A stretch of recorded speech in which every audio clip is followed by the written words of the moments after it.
Meningkatkan potensi industri pelancongan antara fokus utama Perbadanan Labuan tahun ini. Untuk menjadikan Pulau Bebas Cukai itu lebih menarik kepada pelancong, usaha menambah baik ketersambungan udara dan laut akan dipergiat. Paparan itu mengisi lintas langsung dari Labuan petang ini. Silakan.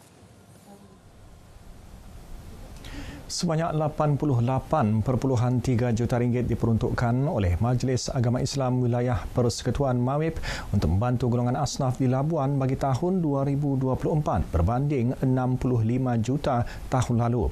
Peruntukan itu membuktikan kesungguhan Mawib dalam memastikan tiada asnaf tercicir daripada menerima bantuan daripada segi kebajikan dan kewangan.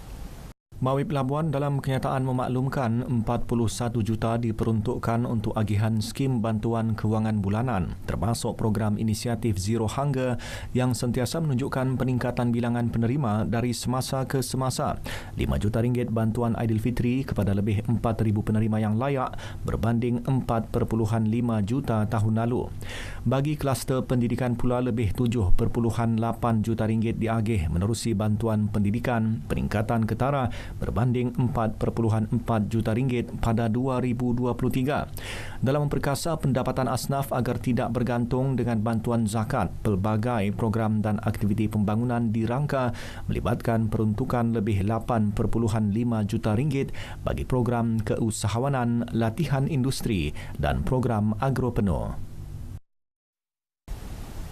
Labuan dalam usaha merancangkan lagi sektor pelancongan untuk tahun 2024. Untuk itu, fokus 5S, Sun, Sea, Sand, Seafood, Sports dan Servis diberi perhatian untuk meningkatkan industri pelancongan di Pulau Bebas Cukai ini. Ketua Pegawai Eksekutif Perbadanan Labuan Ridwan Muhammad Ismail berkata Labuan memiliki kelebihan dengan keindahan alam semula jadi.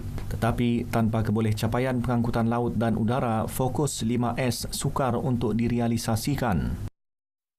Saya juga mengharapkan bantuan daripada kerajaan, khususnya daripada Kementerian Pelancongan dan juga Kementerian Pengangkutan untuk kita sama-sama melihat secara serius mengenai kekangan yang kita hadapi selama ini dari segi industri pelancongan di wilayah Sekitar Labuan ini, yang mana saya bercakap mengenai accessibility and connectivity. Seperti mana kita sedia maklum, harga tambang baik daripada laut dan juga udara sangat tinggi. Jadi ini tidak menggalakkan pelancong-pelancong ataupun pengunjung-pengunjung baik daripada dalam dan luar negara untuk datang ke Labuan untuk menikmati apa yang kita ada. Bagi merancangkan prospek industri pelancongan di Labuan pada tahun ini, 40 aktiviti telah disusun dalam kalender pelancongan Perbadanan Labuan. Kementerian Perdagangan Dalam Negeri dan Kos Sara Hidup KPDN Labuan berjaya mencatat 62 kes dengan nilai kompaun dan denda lebih RM1.5 juta pada 2023. Ketua Pegawai Penguatkuasa Negeri Amiluddin Malang berkata, kesalahan di bawah Akta Kawalan Harga dan Anti Pencatutan 2011 paling banyak dilakukan iaitu 30 kes, diikuti Akta Timbang dan Sukat 1972 13 kes, Akta Kawalan Bekalan 1961 10 kes, Akta Cap Dagangan 2019 5 kes, Akta Perlindungan Pengguna 1999 3 kes dan 1 kes di bawah Akta Perihal Dagangan 2011. Kesalahan dikesan hasil pemeriksaan sejak 1 Januari hingga 27 Disember tahun lalu melalui 6,102 pemeriksaan dan penguatkuasaan harian. Tambahnya penguatkuasaan secara berhemah turut dilaksana dengan memberi pendidikan, nasihat dan amaran kepada peniaga agar sentiasa mematuhi undang-undang dikuatkuasakan. 3 rancangan baharu diterbitkan Labuan FM dalam usaha menarik lebih ramai pendengar stesen tunggal di pulau ini. Ia seiring matlamat jabatan agar kekal relevan dan sentiasa menjadi pilihan ramai.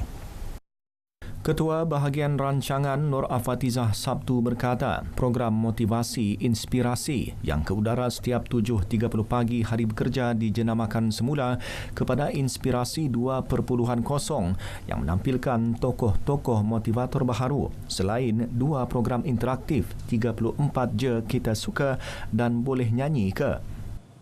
Dua lagi program baharu, 34 je kita suka dan juga boleh nyanyi ke. Kedua-dua program tu adalah melibatkan industri kreatif. Kita ingin mengangkat bakat-bakat yang terpendam yang ada di Labuan ini untuk orang lebih mengenali dan juga untuk berinteraksi antara DJ kita dengan pendengar Labuan FM.